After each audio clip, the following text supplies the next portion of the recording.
Kaixo, bueno, ¿qué tal? Últimamente se está hablando mucho de drones, aparatos voladores no tripulados que plantean muchas preguntas y hemos querido trasladar este debate aquí, a Entrada Libre. Hoy que es día de colaboración con Enrique Rodal, que es periodista especializado en nuevas tecnologías y responsable del programa Conecta 2.0 de Radio Euskadi. Bueno, ¿qué tal? Muy bien. Bueno, se está hablando mucho de drones, pero se han popularizado ahora, pero lo cierto es que su uso remonta a la Segunda Guerra Mundial. Sí, fíjate, desde la Segunda Guerra Mundial nos cuentan que se utilizaban como señuelo para los artilleros de los antiaéreos. Utilizaban aviones controlados a distancia pues para que hiciesen prácticas de disparo. También en algunas embarcaciones como aviones para torpedear a submarinos u otro tipo de barcos. La verdad es que el origen, fíjate que se remonta ya hace años, sí, a la Segunda Guerra Mundial, nada más y nada menos. Y han seguido torpedeando y con muchos errores, eso dicen los Estados Unidos, ¿no? Porque hemos conocido la vertiente más siniestra de los drones en las guerras de Afganistán, en Irak, causando pues cientos o miles de muertos. Sí, efectivamente. Hoy en día los principales ejércitos de todo el mundo utilizan este tipo de aparatos. Aquí vimos uno.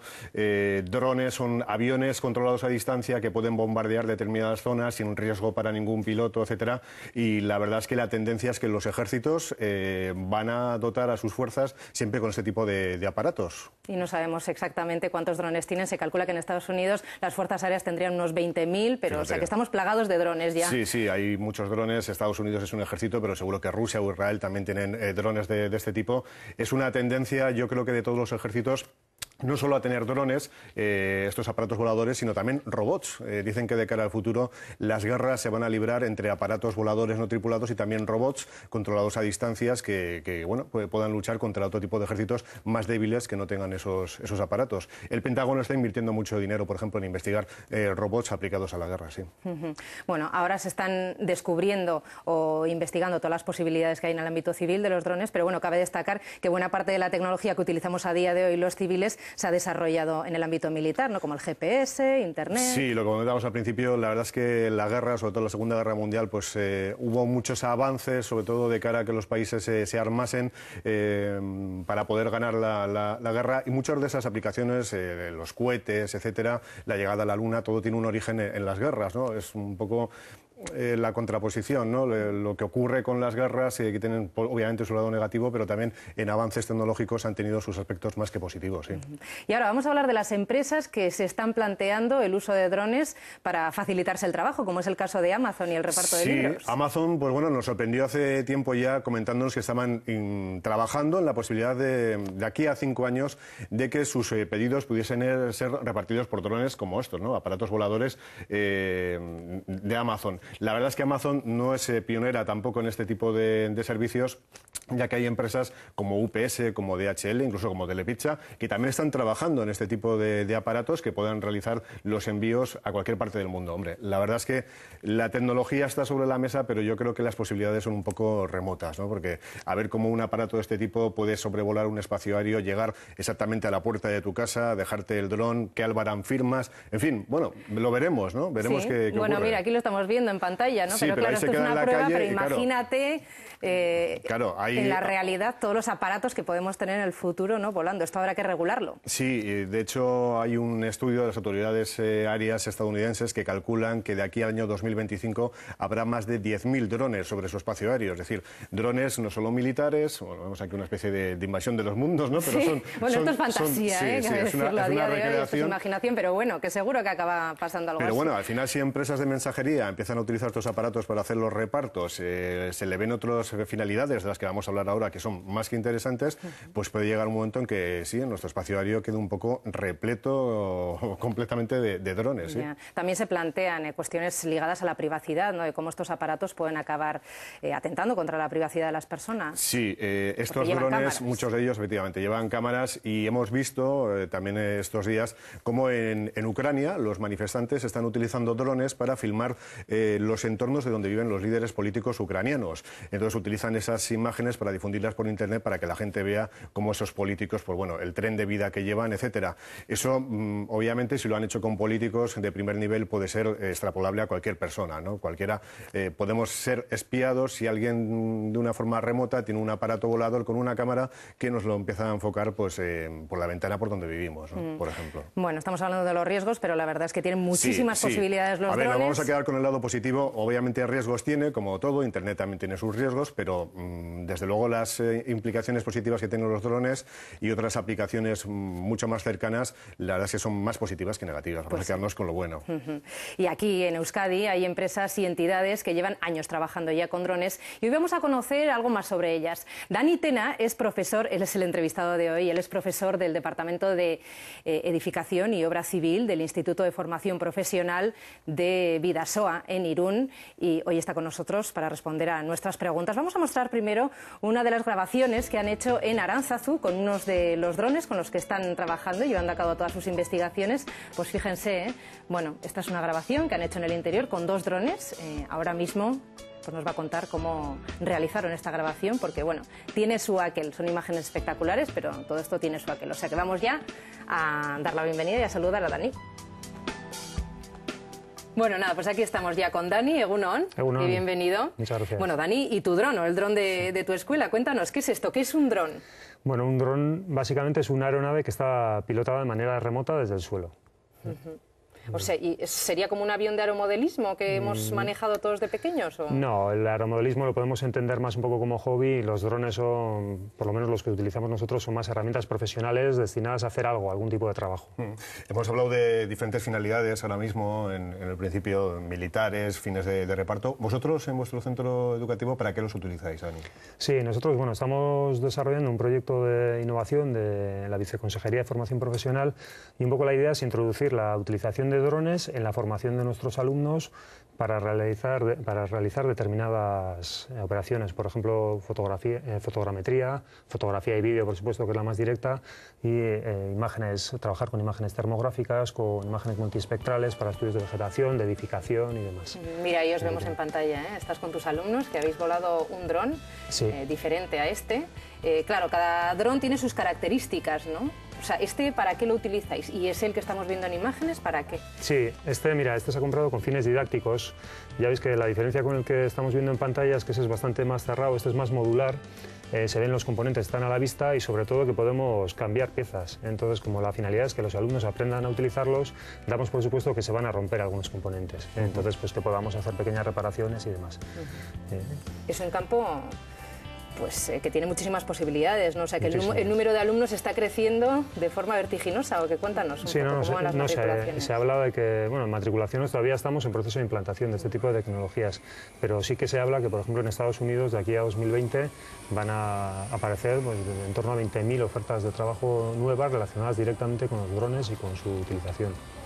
Tiene fines también, como decías, relacionados con la edificación. Hemos visto al principio cómo habéis volado 2 drones en el interior de la Basílica de Aránzazu, interior y exterior, ¿no? Un poco también para supervisar el estado de edificaciones, ¿no? Sí, por supuesto. Claro, tenemos que pensar que al final estos aparatos, este es un poquito más ligero, pero el que hemos visto en las imágenes lleva una plataforma y lo importante no es tanto que el aparato huele, que eso está solucionado hace muchos años, que algo huele por el aire, sino qué somos capaces de colgar aquí y qué hacemos con los sensores que colgamos.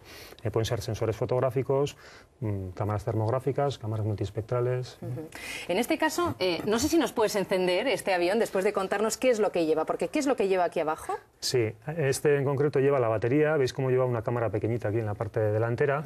Que está aquí. Y luego hay 2 antenas, una para transmisión de vídeo y otra para transmisión de datos de telemetría. Y la parte fundamental del aparato es esta que vemos aquí dentro, que es la placa y el autopilot, el piloto automático. Tenemos que tener en cuenta... estas dos. Sí. Estas 2 placas, ¿no? Estas 2 de aquí.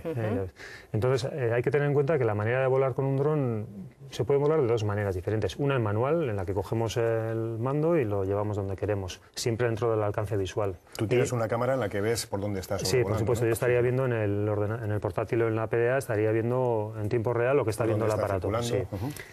Y eso sería el modo manual. Y luego está el modo automático, en el que yo he programado una ruta en el ordenador despego el aparato en manual o lo despego en automático, dejo el mando y el aparato se va solo, realiza la ruta, ejecuta las acciones que hemos predeterminado y vuelve a aterrizar. Ya, pero esto, o sea, con las condiciones meteorológicas tienen que ser muy importantes, ¿no?, a la hora de volar los drones, porque, hombre, esto es pequeño. ¿Pesa? ¿Cuánto pesa esto? Este andará en torno a 2,5 kilos. Por ahí. O sea, que viene una ventolera como la de estos días y... No te creas, al final ¿No? el viento, hay aparatos de estas dimensiones que toleran viento de hasta 80 kilómetros por hora, aparatos militares pequeñitos. Sí que hay limitaciones, por supuesto hay limitaciones con la meteorología. Estos aparatos ya con más de 30-40 kilómetros por hora de viento no conviene despegarlos. Oye, ¿y hace falta algún tipo de capacitación especial para volar un dron? Es decir, ¿cualquiera puede tener un dron y hacerlo volar? Bueno, ahora mismo sí, porque estamos en un limbo de alegalidad en el que todavía no se ha regulado la utilización de este tipo de aparatos y entonces podemos volarlos fuera del espacio aéreo controlado, que está 300 metros por encima del nivel del suelo, ya empezaría el espacio controlado. Ahí no podemos volar este aparato. Tampoco podemos volarlo encima de aglomeraciones de personas ni sobre núcleos urbanos. Pero siempre que respetemos esas limitaciones podemos volarlo. Hasta que salga la normativa, perdona. ¿Se prevé una normativa europea o porque están bastante desarmonizados? Creo que en Francia son muy estrictos con el uso de estos aparatos, en muchos casos hasta los prohíben. Sí, no, pero se está desarrollando y se va a regular. Más pronto que tarde, yo creo que en 1 o 2 años ya vamos a tener una normativa que va a limitar la utilización de estos aparatos, diferenciando muy bien lo que es jugar con un aeromodelo y lo que es trabajar con un dron. O sea, habría un espacio para aviones, ¿no?, otro para drones, otro para... Y otro para personas, ¿no? Bueno, sí, ¿no? Para que no nos choquemos con ellos. Para que no se nos caigan encima. Sí, ¿no? Tenemos que tener en cuenta que Estados Unidos, por ejemplo, prevé que para 2015, era la fecha que había fijado, quería integrar los drones en el espacio aéreo controlado. Es decir, que tú vas volando en un 747 y a la vez puedes pasarte un dron volando al lado tuyo. Un dron de los militares, de los grandes. Estos aparatos simplemente por autonomía nunca van a coexistir, por autonomía y velocidad nunca van a coexistir con las aeronaves. No, de hecho es que leí hace poco que en Estados Unidos algunas universidades están también pendientes de crear un grado específico para poder controlar drones. Es decir, muy sencillo, no sé si es... Yo nunca he probado, Tú, Dani, tienes mucha más experiencia con ello. ¿Es complicado? ¿Cuánto tiempo de aprendizaje, qué curva de aprendizaje tiene controlar un dron? Bueno, lo que es controlar el dron en modo manual depende un poquito del aparato. No es complicado. No es algo difícil de hacer, pero sí es verdad que luego a la hora de hacer trabajos profesionales es donde te surgen los problemas, porque una cosa es levantar el aparato y volarlo a 3 metros del suelo y sacar una foto, y otra cosa es hacer un vuelo fotogramétrico para realizar la cartografía de la playa Ondarreta. No tiene nada que ver. O sobrevolar un edificio con una cámara termográfica para hacer un estudio de fugas energéticas. No tiene nada que ver, pero bueno, el manejo al final es una cuestión, no es complicado. Lo mismo que aprendemos todos a conducir, pues todo el mundo aprende a volar un aparato de estos. Por ejemplo, ¿fue complicado el vuelo que hemos visto en Aránzazu? Ese sí fue más complicado porque al estar en un interior, el receptor GPS que lleva el dron no puede coger coordenadas, no puede fijar posición y por lo tanto no puede hacer las correcciones necesarias para mantener la trayectoria, mantener la estabilidad. Entonces ese control hay que hacerlo en manual. Y como estamos rodeados de paredes, de cuadros y de... Y además, rizando el rizo, ponéis 2. Sí, pusimos 2, sí, porque lo que queríamos era grabar de manera simultánea uno de los drones moviéndose por el interior de la basílica. De todas formas, creo que los habéis utilizado también para otro tipo de vertientes, no solo temas relacionados con la cartografía, por ejemplo, con el tema de plagas, ¿no? Con cuestiones como plagas, la avispa africana. No sé si también se han utilizado drones para filmar, para localizar dónde estaban los diferentes nidos y colmenas. Bueno, es una de las utilizaciones que podría hacerse este tipo de aparatos. De hecho, bueno, pues tenemos en mente intentar ver si se puede desarrollar algún tipo de sistema mecánico que, yo qué sé, pues, pulse veneno. Un brazo robótico. Sí, se podría utilizar, las aplicaciones son muchas, sí. Y por ejemplo, sí que utilizamos el otro aparato que hemos visto en imágenes para hacer un estudio de la afección del picudo rojo en las palmeras en Palma de Mallorca. Estuvimos viendo un poco a ver si había correlación con una cámara multiespectral como esa que tenemos en la mesa y viendo a ver si había correlación entre la afección de las palmeras por el coleóptero y la respuesta espectral. Salía hace poquito en África que también estaban utilizándolos para el control de rinocerontes, por ejemplo. Los están utilizando pues para ver cómo están y la población, etcétera. Claro, tenemos que pensar que al final volar un aparato de estos es mucho más económico que volar un helicóptero o volar una avioneta. Entonces, siempre que el factor económico prime sobre el competidor pilotado por un ser humano, pues al final se va a ir a aparatos de este tipo. Has hablado de esta cámara multiespectral.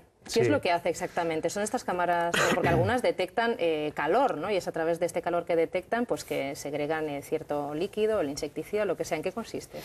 Bueno, hoy hemos traído aquí dos cámaras diferentes. La cámara multiespectral, esto es una multiespectral y esto es una cámara termográfica. Entonces, al final tenemos que pensar que nosotros, nuestro rango de visión está en la parte visual. Nuestros ojos ven en el visual, pero ahí el espectro electromagnético es muchísimo más amplio. Entonces, estas cámaras lo que están haciendo es detectar información. Vamos a cogerla y la mostramos. ¿Esta, por ejemplo? Sí, esta sería una cámara multiespectral que lo que hace es coger una de las bandas en el infrarrojo próximo.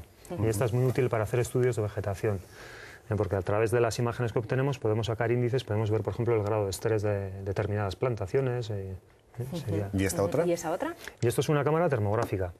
Esta cámara lo que hace es captar el calor, el calor que emiten todos los objetos. Ya sabéis que cualquier objeto que esté por encima del cero absoluto va a emitir una radiación en el infrarrojo térmico y esta cámara es capaz de captarlo. A ver, ¿y qué imágenes emite esta cámara? Esta cámara recibe imágenes y, por ejemplo, pues podríamos hacer un experimento muy sencillo de ver. Bueno, pues si quieres le podemos ver. Le vamos a ver a Enrique. Me ha tocado. Oye, Enrique, caliente, caliente. Ver, mira. Los focos, son los focos. Vamos a cambiar la paleta para verle más. A ver. Bien. Pero igual, si pudiéramos ponerla así, para que nuestra cámara Ahí me coges. pueda mostrar la imagen de Enrique. Ajá. Entonces sale en azul y amarillo y rojo. Eso es la paleta de color, se puede cambiar. Lo normal es poner una paleta de color en la que veamos a mayor temperatura, veamos el color más rojo. Vamos a ponerla. O sea que en función de esto vosotros sacaríais vuestras conclusiones y actuaríais, ¿no?, con el dron en consecuencia. Sí, esta cámara, por ejemplo, se puede utilizar para estudios de edificación, para ver por dónde se producen las fugas energéticas en los edificios. Se puede utilizar también montada en un dron para hacer estudios de regadío. Pues ver qué zonas de un terreno están mejor irrigadas y qué zonas peor. Tiene muchísimas aplicaciones. Se emplean también para control de incendios o de fronteras también, ¿no? Lo que decías tú antes, que mejor que un helicóptero tripulado, pues un aparato de este tipo puede supervisar y filmar todo lo que está ocurriendo al ojo. Claro, por supuesto. Tú piensas que, por ejemplo, los bomberos, cuando un servicio de emergencia, cuando tiene un fuego, lo que está viendo es el humo. No ve igual el foco del incendio, y con una cámara de este tipo montada en un dron, pues va a localizar exactamente el foco. Para búsqueda de personas. Siempre ponemos el ejemplo, por ejemplo, pues las fronteras, claro, para localizar gente que quiere pasar de un lado a otro, pero también nos vale para buscar a alguien que se ha perdido en la montaña por la noche. Esta cámara es igual de noche que de día, porque lo que emite recibe la radiación. Qué bueno. Oye, entonces vosotros no fabricáis estos drones, pero analizáis todas las posibilidades que tienen, ¿no? ¿Es muy cara esta tecnología? ¿Dónde la habéis comprado? Bueno, este aparato que tenemos aquí está comprado en Estados Unidos. Y no es de los caros, es un aparato que viene a costar del orden de 2.000 euros más o menos. El otro que hemos visto, el grande, pues cuesta algo más, ya entre 30 y 40.000 euros, depende de los componentes que le pongas al final. Tenéis dos y les estáis sacando chispas, ¿no? Sí, la idea es comprar más, además, y que los alumnos pues puedan manejarlos y que en un futuro próximo pues salgan con la habilitación, cuando salga la normativa, que tengan la habilitación correspondiente para poder manejar estos aparatos. 2.000 euros, pero yo creo que hay componentes como la cámara que también serán especiales, serán caros, o sea, no solo el aparato, sino que obviamente tiene que tomar buenas imágenes y las cámaras también tenéis que invertir dinero, ¿no? Sí, pero bueno, no te creas, para hacer fotogrametría, no sé si sabéis, es la técnica a través de la cual hacemos los mapas. Toda la cartografía que manejamos habitualmente está hecha por fotogrametría. Y para hacer fotogrametría tampoco hace falta que sea una cámara excepcional. Nos vale con una cámara normal de 400 o 600 euros, es suficiente. O sea que uno de los grandes retos también estaría en las baterías, ¿no?, y la autonomía que te dan estos aparatos. Las baterías son el mayor problema que tenemos ahora mismo, sobre todo para estos aparatos de ala rotatoria. Los de ala fija no tienen tanto problema porque al final la sustentación la generan las propias alas, pero los de ala rotatoria en los que el aparato para volar necesita crear sustentación girando las hélices tienen un consumo de batería altísimo. Claro, estamos hablando de que tiene que enviar señal por diferentes vías inalámbricas, controlar una cámara, mover los rotores, y eso significa que este aparato en concreto, que cuesta 2.000 euros, tiene una autonomía de vuelo según una batería potente que tiene aquí también, que no sé si podemos enseñar, está de aquí abajo. Tiene una autonomía de vuelo de... En torno a 15 o 20 minutos. Fíjate. 15 minutos y como se te despiste un poco, se te cae en cualquier parte. Sí, el otro que hemos visto tiene más autonomía. En principio el fabricante te dice 88 minutos, pero claro, 88, eso es en vuelo estacionario cerca del suelo. Lo normal es que para hacer un trabajo necesites levantarlo a 100, 200 metros, que haga un recorrido de 4 o 5 kilómetros y la batería ya en un 25 o 30 minutos ya conviene aterrizar. Peor que los móviles, ¿no? Estamos todo el día protestando que nuestro móvil no llega a la noche y en vuestro caso es salir 15 minutos y a todo correr. No sé si lleváis una batería portátil para solemos llevar, ¿no? En nuestro caso no llega a la hora de la maquetaco, la batería, ¿eh? Pero bueno, al final lo que haces es llevar un par de baterías y sobre todo programar la ruta, porque siempre, generalmente en el 99% de los casos volamos rutas programadas. Y bueno, hacemos una optimización de la ruta en función de las condiciones meteorológicas. Y Dani, cuéntanos lo que os ha pasado con las baterías en el Pirineo, porque claro, cuando pones estos aparatos a unos cuantos grados bajo cero, pues no te responden igual que sobre cero. Sí, claro. Lo interesante de estos aparatos es llevarlo un poco a los extremos, a las condiciones reales en las que tiene que trabajar un profesional. Entonces, este fin de semana hemos estado grabando una carrera de esquí de montaña que hay en Pirineos, la Altitoy, y a temperaturas de 5 bajo cero el aparato con la batería cargada la noche anterior hasta arriba, cargada a tope, tenía unas caídas de voltaje y se entraba en modo de emergencia. Es decir, la batería de 5 bajo cero, por lo menos la que llevamos, las dos que llevamos, no dan un rendimiento suficiente para hacer un trabajo medianamente... El mando a distancia veo que también es muy consistente, tiene un montón de funcionalidades, como tú dices también, que te aparezca el modo de emergencia, la situación de la batería, no solo el control, la verdad que también tendrá un coste importante, ¿no? No te creas, estos aparatos, este mando en concreto no es de los buenos. Aquí un monitor, ¿no?, donde te aparecen las diferentes... Sí, esto cuesta 300 euros, no vale más. El monitor lo único que está... Al final estos aparatos, estos mandos suelen tener muchos botones, pero utilizas pocos. Ya es como que te impresiona mucho, sí, ¿no?, cuando lo ves, pero al final un par de ellos. Como el volante de un Fórmula 1, ¿no?, que está lleno de botoncitos. 20 botones, pero utilizas 4. Entonces, lo importante es saber los 4 botones y utilizarlos bien. Eso es lo... Y esto a la vez, vosotros estáis utilizando un ordenador a través del cual veis las imágenes que está captando en ese momento el dron, ¿no? O sea, estáis ahí con el mando y con el ordenador, con la pantalla mirando, ¿no? Ya habéis visto que tiene aquí una cámara pequeñita, entonces se retransmite vía radio, nos está emitiendo la señal de vídeo y además los datos. Nos está dando información del nivel de batería, del estado de los motores, diferente información para tener el control y, por supuesto, lo estamos viendo en un ordenador, en una pantalla, las imágenes que ve el aparato en tiempo real. Bueno, estamos deseando que arranques el aparato ya, o sea que dale. Lo voy a subir. Pero bueno, no lo vas a volar, ¿no? Un poco por precaución, porque dentro del plato... Vamos a arrancarlo un poco, lo único si me dejas un momentito, voy a dejar... Si queréis lo vuelo yo aquí, que no os quiero...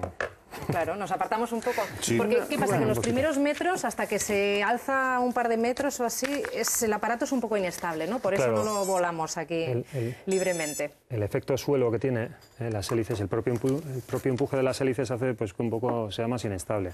Vamos a ver si... Esto generalmente la manera de activarlo es en el ordenador, darle el modo vuelo, pero bueno, con una combinación aquí de secuencias suele arrancar. Que se nos levantan aquí todos los papeles.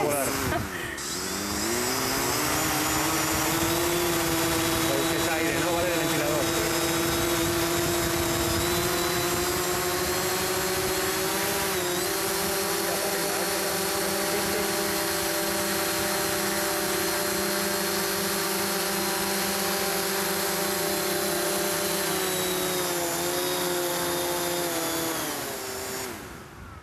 Claro, ahora me explico lo de los 15 minutos de la batería.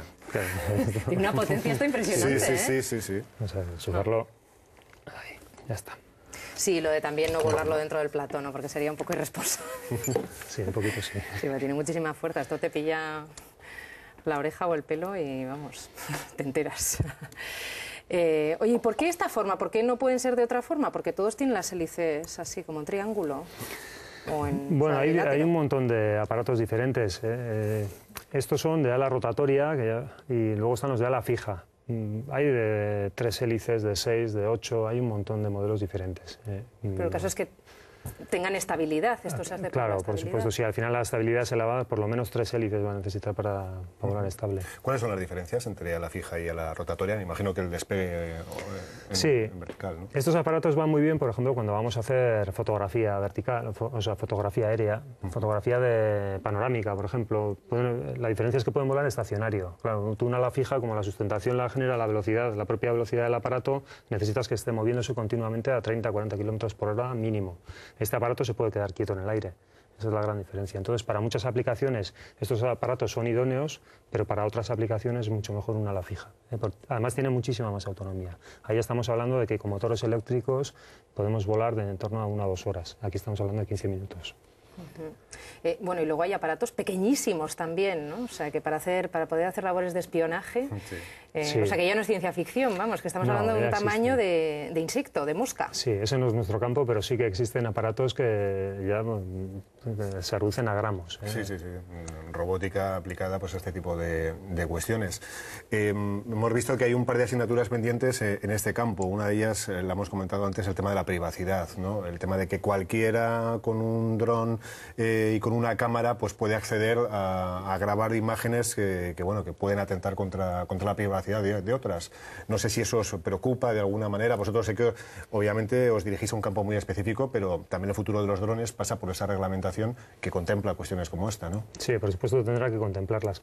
Hombre, también es un poco chocante, ¿no?, que muchas veces se habla de privacidad cuando todo el mundo tiene colgado su perfil de Facebook, su móvil, que al final es una especie de transmisor de toda la información de lo que hacemos y dejamos de hacer, y lo tenemos en el día a día y nadie se plantea dejar de utilizarlo, ¿no? Entonces, lo que pasa es que estos van a ser aparatos que los vamos a tener aquí al lado en todo momento. Sí, pero tampoco creo que se vayan a dedicar para espiar al vecino, ¿no? Porque también es como, ¿qué interés tiene espiar al vecino y sacarle fotos, ¿no? Bueno, pues hay gente que bastante jugoso. Sí, pero depende de quién sea el vecino, ¿no? Eso Pero te iba a decir. Es cierto que podemos encontrar aparatos que son drones también, cuadricópteros controlados con nuestros smartphones en cualquier tienda a un precio más o menos accesible, con cámara de vídeo. Es decir, hay gente que los está utilizando para determinadas finalidades. Eso es así. Sí. Vosotros os centráis en vuestro campo, que es el tema de cartografía. Sí, es verdad que, por ejemplo, pues para invadir la privacidad de otro, para espiarle, pues sí puede ser un aparato útil, pero también para obtener información. En Estados Unidos ya hay algunas facultades que empiezan a incluir la formación en drones en los estudios de periodista. Entonces, al final es como todo, las cosas se pueden utilizar para hacer cosas buenas o para hacer cosas no tan buenas, ¿no? Lo que hablábamos al principio. Pero no puede ser un factor limitante del desarrollo de este tipo de aparatos. Fíjate que veía también una noticia hace poco que Renault ha presentado un vehículo que tiene un dron, se abre la parte trasera, sale un dron que puedes controlar desde el interior del propio vehículo, y ese dron pues podría adelantarse al coche para saber si hay un atasco, una caravana, podría tomar fotografías. Bueno, ya llegamos a un punto que es interesante, ¿no? Que esa finalidad es interesante, pero claro, me veo al conductor conduciendo, controlando al dron, y la Guardia Civil o la Archancha que te para y se te cae un paquete de los gordos, vamos. Ya, lo que pasa es que yo creo que todos esos aspectos al final, cuando se regule, cuando haya una normativa que esperemos sea para bien y que sea una normativa que realmente pues aporte algo al sector, pues todo eso tendrá que estar regulado, ¿no? Tampoco vamos a poder, no vamos a andar por la calle con 25 drones dando vueltas por ahí, uno repartiendo, el otro, ¿no? Pues eso tendrá que regularse de alguna manera. Bueno, lo que está claro es que estáis aprendiendo un montón, ¿no? Porque tú también, como profesor, ¿no? Estás ahí aprendiendo día a día, ¿no? Las posibilidades que tiene. ¿Dónde os inspiráis? ¿Quiénes van los primeros en esta materia? ¿En Estados Unidos? Porque ya hemos mencionado varias veces Estados Unidos. Sí, Estados Unidos va bastante por delante, tanto a nivel de aparatos como a nivel de aplicaciones. De hecho, esas dos cámaras que tenemos aquí están fabricadas las dos en Estados Unidos. Entonces, sí que ahora mismo son un poco la referencia en cuanto también a que quieren meter estos aparatos en el espacio aéreo. Entonces, pues están bastante por delante de Europa, en los que todavía no tenemos normativas. Aquí en Euskadi, aparte de vosotros, ¿hay algún grupo, asociación que os dediquéis de una manera organizada a volar drones, o no hay ningún contacto entre las diferentes empresas que los utilizáis o instituciones en vuestro caso? Bueno, sí que hemos contactado con las pocas empresas que empiezan a emergentes que empiezan en este sector. Sí que hemos tenido relación, hemos tenido contacto y bueno, estamos cooperando con ellos. Más que nada porque estamos orientados a un enfoque profesional de estos aparatos. Luego ya a nivel de aeromodelistas y de manejo de aparatos y tal, pues es otro mundo en el que nosotros nos dedicamos al uso profesional de drones. Bueno, pues estamos llegando ya al final de esta entrevista. Vamos a repasar el cuestionario festival, iba a decir, no sé por qué, porque esto ha sido como un festival. El cuestionario personal de Dani, que nos cuentas que tu manía o pecado confesable es que eres muy salsero. Salsero por todas estas salsas en las que estás metido. Sí, pues ya ves, pues que me gusta enredar, pues sale una cámara de algo y me gusta ver lo que hace los aparatos. ¿Y eso es un pecado? Bueno, pues a veces sí, porque soy enredado en muchos aspectos de la vida, no solo en el tema de los drones. Entonces, pues bueno, a veces soy un poco liante para esas cosas. Y tienes miedo al aburrimiento, nos comentas, pero con esto poco tiempo para aburrirse, ¿no? Sí, bueno, miedo a perder el tiempo, ¿no? La sensación esa de, a veces está bien estar tranquilo, estar tirado en casa, pero la sensación de aburrimiento es algo que no me gusta, que no aguanto. Esto no es perder el tiempo, ¿no? Porque le ves mucho futuro entonces a los drones. Por supuesto, lo tienen. Dani, ¿qué canción has escogido para el final, para cerrar el programa? ¿Y bueno, por qué? Pues os he puesto algún tema de Jordi Sabal, pues porque me parece un poco un ejemplo de persona que con dedicación y con esfuerzo rescata del olvido un instrumento como es la viola de gamba y lo convierte pues, en un arte y hace el mundo un poquito mejor a través de la música. Lo estamos escuchando, sí.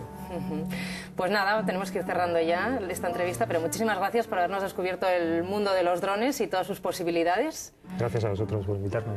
Y nada, pues que vaya bien y ya nos contarás todo lo que sacáis de aquí. Cuando Gracias. Y gracias a vosotros también por estar ahí, gracias a Enrique Rodal, a nuestro colaborador, y nos vemos mañana con otros asuntos. Agur.